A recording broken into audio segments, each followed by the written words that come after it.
bonjour à tous, merci pour cette invitation et la possibilité de présenter ce que fait Coquelicot. Alors, avant de commencer sur ce qu'on fait concrètement, un petit peu d'histoire sur l'origine de Coquelicot. En fait, la startup a été créée en 2016 par 4 cofondateurs, dont 3 sont issus de la recherche des écoles des mines de Paris, et en particulier du Centre d'efficacité énergétique des systèmes. Et on a travaillé pendant une petite dizaine d'années dans la simulation énergétique des bâtiments, et en particulier la simulation thermique des bâtiments.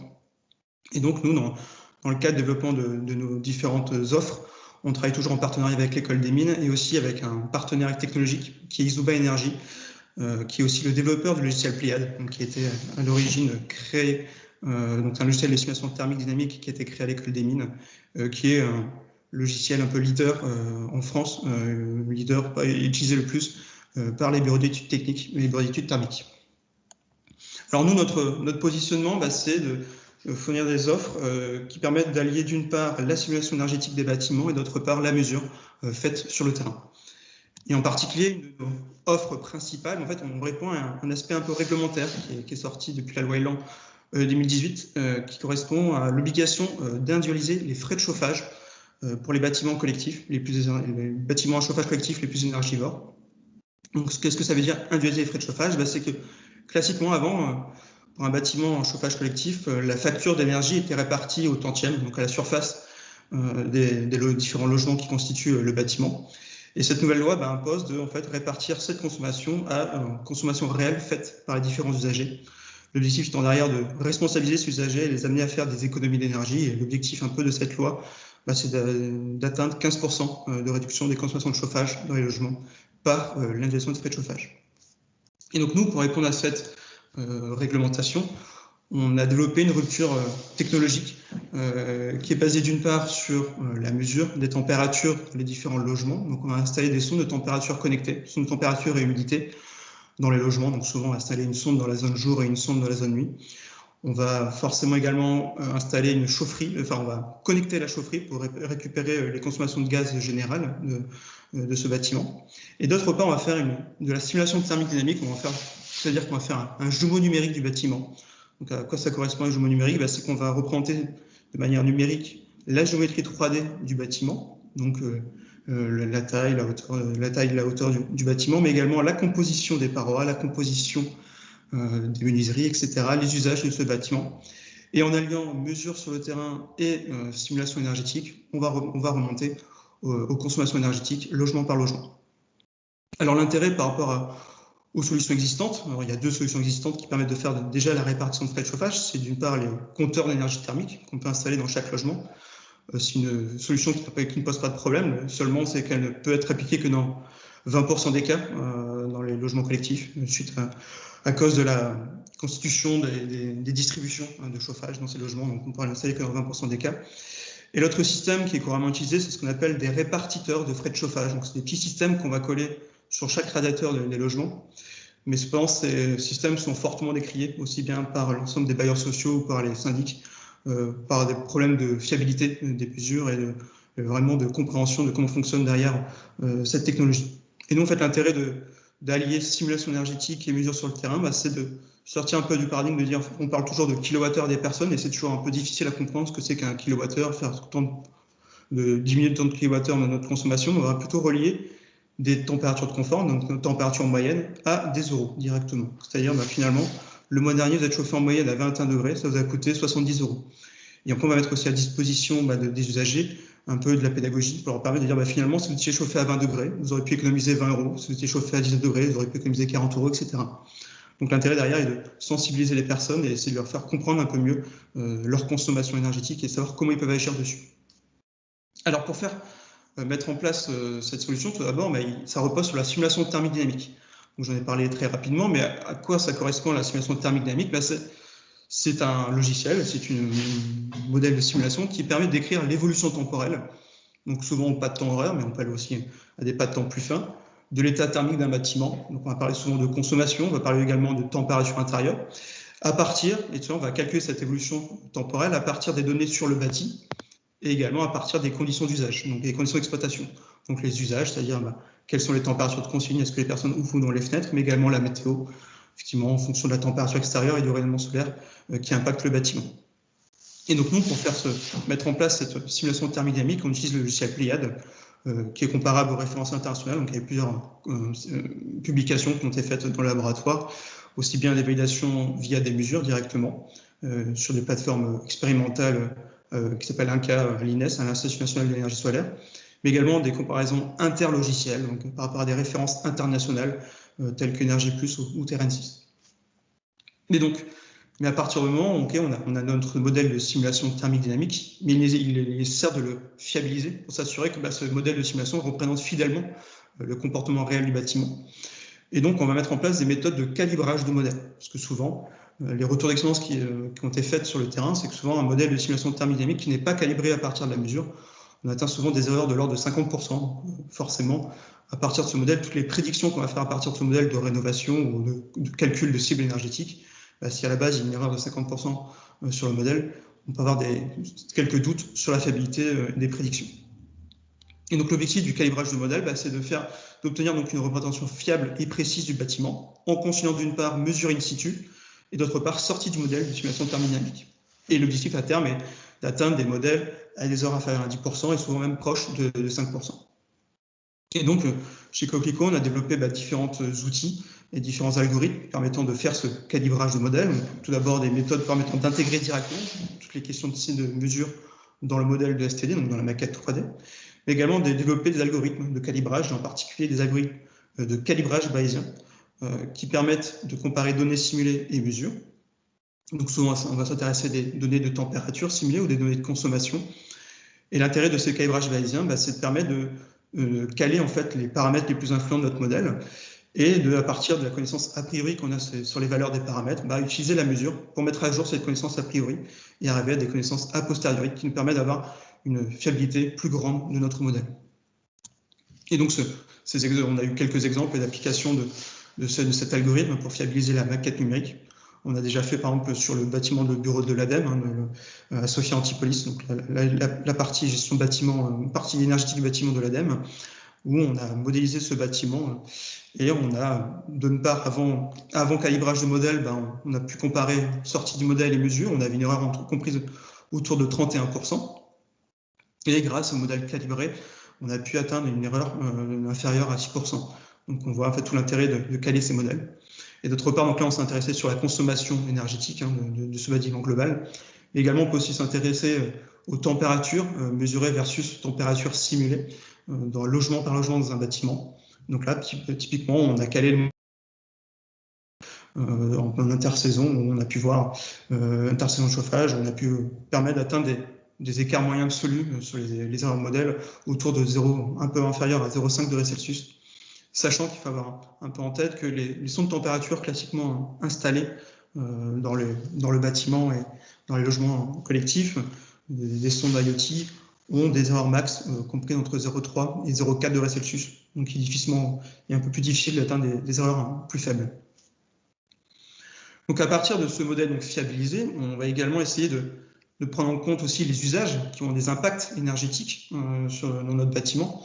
Parce que forcément, le comportement des occupants influence fortement la consommation énergétique des bâtiments. Et souvent, dans le cas du chauffage, on pense souvent à l'ouverture des fenêtres, qui est souvent cité en exemple.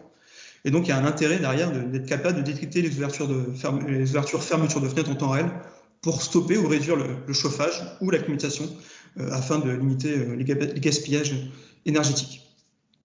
Et donc, pour détecter ces usages et ces ouvertures de fenêtres, on met en place une méthodologie un peu globale basée sur la mesure et le machine learning. Donc souvent, on va faire des sites, on va instrumenter fortement des sites R&D avec différents capteurs, donc capteurs connectés type température, humidité, CO2, également des capteurs de contact de figure. On pourra avoir en fait une vraie labellisation de l'ouverture, fermeture de fenêtres dans les différents logements qu'on souhaite tester. On va mettre en œuvre différentes méthodes d'apprentissage de machine learning, donc souvent d'apprentissage supervisé, mais également essayer d'avancer sur les méthodes d'apprentissage non supervisées. Et derrière, on va essayer de voir quelles sont les performances qu'on peut atteindre par ces méthodes de machine learning sur la détection des ouvertures de fenêtres, sans utiliser, bien entendu, à la fin, des contacteurs de figure. Alors, quand tout à l'heure, je parlais d'apprentissage supervisé et non supervisé, M. Nicole en a parlé rapidement dans sa présentation. Donc, il y a deux grandes méthodes. Donc, le supervisé, où où à la base, on va avoir une base de connaissances qui va être fournie à l'algorithme. Typiquement, ici, si on souhaite détecter des chats ou des chiens, on va donner une grande base de connaissances, on va lui montrer des photos de chiens, des photos de chats, et à chaque fois, on va lui dire, bah, ça, c'est un chien, ça, c'est un chat. Et ensuite, l'algorithme va apprendre à partir de cette base de connaissances. Et ensuite, quand il aura une nouvelle image, bah, c'est à lui de détecter tout seul, est-ce que c'est un chat ou est-ce que c'est un chien. Alors, c'est intéressant d'avoir des algorithmes d'apprentissage supervisés, mais ça nécessite une grande base de connaissances initiales, donc beaucoup de labellisation. Donc, c'est pas forcément très facile de mettre en place ça dans les différents logements sur lesquels on intervient. Donc, on souhaite également développer en parallèle des méthodes d'apprentissage non supervisées, où là, finalement, bah, l'algorithme, on va pas lui donner une connaissance a priori, mais c'est à lui de trouver seul, en fait, de trouver des structures sous-jacentes dans le jeu de données initial, et donc typiquement voir bah, finalement qu'il va retrouver des ressemblances entre une première catégorie que nous on va assimiler à des chiens, une autre catégorie qu'on va assimiler à des chats, et une autre encore catégorie qu'on va assimiler à des canards. Voilà, donc nous on a commencé, là on a fait une premier test sur la détection des ouvertures de fenêtres. Donc récemment, on a instrumenté différents logements, avec chaque fois des contacteurs de figures et pour labelliser nos données, et différents capteurs. Et on a utilisé des tests, des méthodes de machine learning très basiques, hein, juste pour voir en fait quel était un peu sans trop détailler les performances moyennes qu'on peut atteindre. Et donc là, typiquement, sur la détection d'ouverture de fenêtres, on atteint des précisions de l'ordre de 82%, ce qui est un peu dans l'ordre de grandeur de la littérature scientifique. En sachant que c'est des travaux sur lesquels on continue de travailler et on souhaite surtout développer des méthodes plus complexes, et en particulier des méthodes d'apprentissage non supervisé. L'idée étant que on essaie de trouver des algorithmes qui permettent de s'appliquer de manière simple aux différents logements que l'on instrumente. Dans le même ordre d'idées, on peut aussi également s'intéresser à d'autres sujets sur les usages, en particulier la détection d'absence-présence, sans utiliser de caméra. Donc, on avait déjà fait plusieurs tests sur ces méthodes, dans le cadre surtout du tertiaire et dans les bureaux, pour détecter l'absence ou la présence dans les bureaux. Et donc l'idée, on a testé deux méthodes d'apprentissage, d'une part supervisée avec des aires de décision, pour détecter l'absence ou la présence, pas forcément le nombre d'occupants, mais juste l'absence-présence, et d'autre part des méthodes d'apprentissage non supervisées, donc basées sur des modèles de Markov cachés. Et on a pu atteindre des précisions de l'ordre de 96% pour ces deux méthodes, à partir d'une mesure simple des consommations électriques et du bruit environnant dans le bureau. Donc voilà, donc ça permet de donner un peu une vision d'ensemble de tout ce qu'on peut faire également à partir de la mesure pour atteindre déjà tout d'abord un modèle fiabilisé de notre bâtiment et s'assurer qu'on a pris en compte l'ensemble des usages pour être sûr qu'on représente fidèlement la réalité. À partir de là, on peut se dire, bah, finalement, ok, donc nous sommes installés par exemple, chez nos clients, nous avons pu faire la répartition des frais de chauffage, mais on a un modèle de simulation énergétique qui a été calé sur de la mesure. Bah, qu'est-ce qu'on peut en faire de plus? Et des solutions souvent intéressantes, bah, c'est que la répartition des frais de chauffage s'applique à des bâtiments qui sont énergivores. Et donc souvent, a priori, bah, pour les bailleurs sociaux, 10 logements énergivores sont ces bâtiments qui sont prioritaires à la rénovation. Et donc, bah, d'ailleurs, en fait, on a développé différents algorithmes dans la solution, donc le plugin Amapola, qui est un plugin du logiciel CAD, comme a présenté Marie au début, qui permettent bah, d'une part de répondre à cette problématique, de dire bah, je souhaite faire des travaux de rénovation, et donc je possède un modèle fiabilisé par la mesure, bah, est-ce qu'il existe des outils d'aide à la décision pour optimiser ces questions sur la rénovation? Et souvent, quand on souhaite faire un projet de rénovation, un maître d'ouvrage souhaite faire un projet de rénovation, mais il se pose plusieurs questions. Tout d'abord, est-ce qu'il est plus pertinent d'optimiser l'enveloppe, c'est-à-dire d'augmenter l'isolation, ou à partir de quel moment il devient plus intéressant de rénover les systèmes énergétiques et mettre les systèmes énergétiques les plus performants? Et d'autre part, il y a aussi souvent, on a deux objectifs qui sont souvent contradictoires dans ces projets de rénovation. C'est d'une part, on souhaite minimiser le coût de l'investissement pour que ça soit rentable, pour le maître d'ouvrage, et d'autre part, aussi également minimiser l'impact sur l'environnement et également minimiser en fait, le coût énergétique et les dépenses énergétiques de ce bâtiment. Et donc, pour répondre à cette problématique, en fait, on est dans un problème, ce qu'on appelle un problème d'optimisation multicritère. Et donc, les caractéristiques de ces problèmes d'optimisation multicritère, c'est qu'on n'a pas à la fin une seule solution optimale. On va avoir un ensemble de solutions optimales, ce qu'on appelle un ensemble de compromis. Et donc, dans le cas de l'optimisation multicritère, nos solutions optimales vont appartenir à ce qu'on appelle un front de Pareto. Alors, qu'est-ce que c'est un front de Pareto? C'est l'ensemble des solutions optimales de mon problème d'optimisation. Et typiquement, par exemple, ici, ma solution A, elle est meilleure que la solution B sur le critère 2, mais elle est moins bonne que sur le critère 1. Et je ne trouverai pas une solution plus performante que la solution A, aussi bien sur le critère 1 et le critère 2.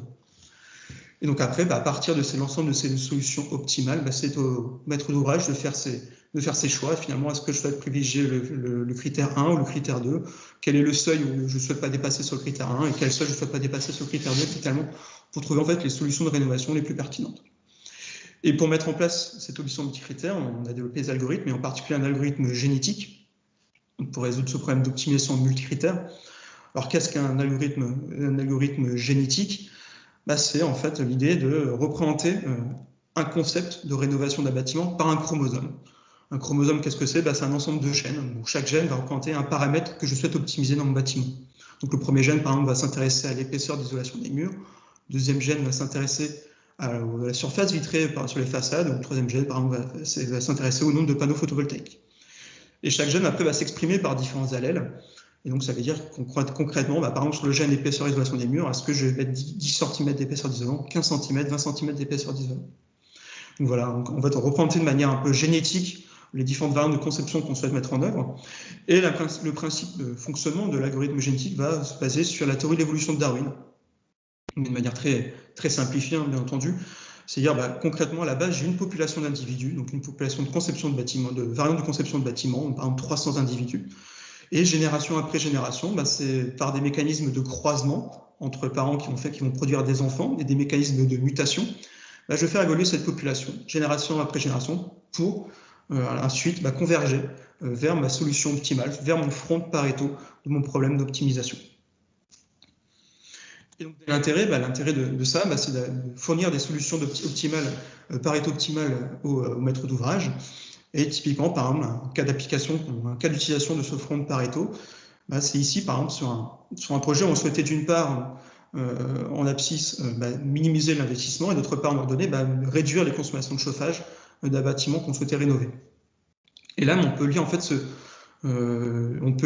les solutions trouvées par l'algorithme de la moins chère à la plus chère et voir finalement s'intéresser à un paramètre en particulier. Et ici, je m'étais intéressé sur l'évolution des menuiseries et donc des solutions de menuiserie qui apparaissaient plus l'investissement augmentait. Et donc on peut voir que la solution la moins chère dans nos problèmes d'optimisation, qui permettait déjà tout d'abord d'atteindre quand même 75% d'économie d'énergie, c'est de mettre en place du double vitrage partout. Et ensuite, plus on va aller vers un investissement plus conséquent, plus on va avoir de nouvelles solutions qui vont apparaître. Typiquement, on va commencer à installer du triple vitrage dans les pièces humides. Puis ensuite, on va vraiment faire un petit gap sur les performances. On va installer plutôt des triple vitrages sur les pièces sèches et que du double vitrage sur les pièces humides. Puis tout doucement, plus l'investissement va augmenter, plus on va mettre du triple vitrage. Et ensuite, de plus en plus, on va mettre des solutions plus performantes comme des Pareto dynamiques, etc. Donc voilà un peu l'intérêt de cet algorithme qui est disponible dans Amapola, qui permet au groupement d'entreprises de travaux de rénovation, de bureaux d'études d'architectes, de répondre à des appels d'offres de rénovation et pouvoir travailler et discuter entre eux sur quelles sont les solutions les plus optimales pour répondre à notre problème, etc. Mais ensuite, apparemment, quand le groupement a choisi quelle était la solution de rénovation la plus pertinente au problème posé, c'est de s'assurer derrière en fait, quelle est la fiabilité sur les consommations énergétiques calculées par la simulation. Finalement, si après rénovation, j'annonce que le bâtiment consommera, je ne sais pas, par exemple 50 kWh par mètre carré par an, en fait, quelle est l'incertitude qu'il y a sur cette cible énergétique? Est-ce que je suis plutôt sûr qu'elle va faire consommer moins de 50 kWh ou est-ce qu'il y a 50% de risque qu'elle dépasse cette consommation? Et ça rentre dans le cadre de ce qu'on appelle la garantie de performance énergétique. Donc c'est un autre volet du module Amapola, toujours de Pléiades. Donc l'idée derrière, c'est de sortir en fait, les volontés du public, c'est de dire sortir d'une garantie de moyens, c'est-à-dire respecter la réglementation thermique dans les phases de conception, respecter la RT 2012 et respecter prochainement la RE 2020. Et d'autre part, maintenant, de passer d'une philosophie plutôt de garantie de performance énergétique, c'est-à-dire le groupement qui va faire les travaux va s'engager lors de l'exploitation à que le bâtiment va consommer moins qu'une certaine cible énergétique. Et si ce bâtiment consomme plus que ce qui était prévu, il va payer des pénalités. Et s'il consomme moins, il va se partager les gains avec le maître d'ouvrage. Donc forcément, on comprend bien là que dès qu'on passe dans une logique de garantie de performance énergétique, il est important pour les groupements qui répondent à ces travaux de s'assurer déjà d'évaluer le risque qu'ils prennent lorsqu'ils annoncent une cible énergétique. Donc pour faire ça, il est nécessaire de prendre en compte l'ensemble des sources d'incertitude qui pèsent sur le bâtiment, mais également l'ensemble des sources de variabilité. Et donc le modèle Amapola sur la garantie performance énergétique permet de faire ça, et d'une part tout d'abord de prendre en compte l'ensemble des variabilités des usages du bâtiment. On comprend bien qu'un couple de retraités n'aura pas les mêmes usages énergétiques qu'un couple avec un jeune enfant ou qu'un étudiant. Donc ce modèle Amapola intègre différents modèles qui permettent de reproduire de manière numérique différents usages du bâtiment, modèles qui sont basés sur les enquêtes emploi du temps et des enquêtes de l'INSEE réalisées, donc, qui a fait l'objet d'une thèse d'un des cofondateurs de Coquelicot. Et donc le principe de ce modèle, c'est le fait de simuler la variabilité des usages dans un bâtiment. Il y a également prendre en compte la variabilité liée à la météo. Donc, typiquement, souvent, quand on fait de la conception ou de la rénovation, on utilise des fichiers météo typiques qui représentent un peu la météo moyenne de ce bâtiment, mais on ne sait pas comment ce bâtiment va se comporter, s'il fait vraiment très froid ou pas, ou s'il y a une année qui est plutôt pluvieuse, une année plutôt très ensoleillée, etc. Et donc l'intérêt de ce modèle de variabilité, c'est de simuler des variabilités qui sont acceptables et possibles de la météo pour voir comment le bâtiment va se comporter dans le temps. Et ensuite prendre l'ensemble des sources d'incertitudes qui pèsent sur le bâti. Par exemple, le bâti sur la conductivité thermique des isolants. Quand on fait une rénovation, le constructeur annonce une certaine performance de la conductivité thermique, mais elle peut être très bien plus ou moins certaine, suivant déjà la qualité de l'isolant mis en place, des techniques qui ont été mises en place, etc. On prend en compte l'ensemble des sources d'incertitudes, aussi bien sur les différents paramètres du bâti, donc épaisseur d'isolant, type d'isolant, type de conductivité thermique, capacité thermique volumique des matériaux, etc. Et également des incertitudes sur les systèmes. Et nous voit vraiment l'efficacité des différents systèmes qui vont être mis en place, les rendements de génération, les rendements de distribution, les rendements d'émission, etc. Donc prendre en compte l'ensemble de ces sources d'incertitude dans notre calcul de la cible énergétique. Et contrairement au usage classique de la simulation thermique, où on fait une seule simulation qui donne un résultat, typiquement, je fais une simulation et mon logiciel de simulation thermique va me dire que mon bâtiment consomme 100 kWh par mètre carré par an. Mais en fait, on va faire des milliers de simulations, ce qu'on appelle les tirages de Monte-Carlo, où à chaque simulation, on va tirer un usage particulier dans les différents logements. Donc, pour la première simulation, pour mon logement 1, je peux très bien tomber sur un couple de retraités, alors que pour la deuxième simulation, je vais tomber sur un couple, sur un étudiant. Sur une troisième simulation, je vais tomber sur un couple avec un jeune enfant, etc. À chaque simulation, on va faire également varier la météo, et à chaque simulation, on va faire aussi varier les paramètres d'entrée en fonction de leur incertitude a priori. Donc typiquement, la première simulation, par exemple, je vais dire que mon isolant est à 0,035 watts par mètre Kelvin, et à l'autre simulation, il sera plutôt à 0,037, etc. Et donc à la fin de l'ensemble de cette propagation d'incertitude et des variabilités, souvent on fait autour de 1000 simulations, en fait on va avoir une distribution de résultats à la fin qui en fait représente une distribution des consommations énergétiques. Et donc l'intérêt après, c'est d'être capable d'évaluer l'incertitude quand j'annonce une cible énergétique. Donc, typiquement, c'est de dire, finalement, le groupement souhaite prendre un risque à 10%, ou en tout cas, un risque à 10%, je me place au sentier à 10%, et je peux dire, finalement, quand j'annonce un risque à 10%, j'annonce telle consommation énergétique. Et souvent, en fait, on peut constater, si on ne fait pas cette distribution de probabilité, cette propagation d'incertitude, en fait, on n'a aucune visibilité sur le risque qu'on prend. Et par exemple, si on fait une prévision, une cible énergétique à l'espérance, c'est peut-être sûrement la consommation la plus probable, mais bon, sur l'usage du bâtiment, sur les conditions d'exploitation qui vont varier sur les 10 prochaines années, j'ai quand même un risque de dépassement de 50%, et donc le risque de payer des pénalités qui peuvent être potentiellement fortes, étant qu'elles sont proportionnelles à l'écart à la cible. Donc voilà un peu l'intérêt de mettre en place ces solutions de garantie de performance énergétique. Et donc voilà. Donc c'est un peu une vision globale de ce que fait Coquelicot. Donc notre positionnement, c'est d'utiliser la simulation énergétique dynamique des bâtiments. On est des experts de cette simulation énergétique. Et l'idée, c'est d'allier d'une part la simulation énergétique et d'autre part la mesure sur le terrain avec des capteurs connectés pour enrichir en fait cette simulation et faire des différents services énergétiques. Donc, notre produit d'appel, le produit principal, c'est déjà la répartition des frais de chauffage. À partir de quand on est en place et qu'on met en place cette répartition de frais de chauffage, on a différents après-services qui s'appliquent. Je n'ai pas parlé, mais on utilise également à partir des mesures de température, humidité, mais on est capable de faire des analyses de confort dans les différents logements. Mais ça, c'est des notions qui sont importantes pour les bailleurs sociaux. Il y a un peu une vision un peu globale quand il y a des plaintes, constater finalement est-ce qu'il fait vraiment trop chaud, vraiment trop froid. Même avoir un peu des indicateurs sur ces types de bâtiments, les différents logements qui constituent leur panel, et effectivement évaluer par exemple est-ce que tel logement est fortement à risque par les périodes de canicule. Donc s'ils sont vraiment à risque de période de canicule, on va éviter de louer ces logements à des personnes âgées.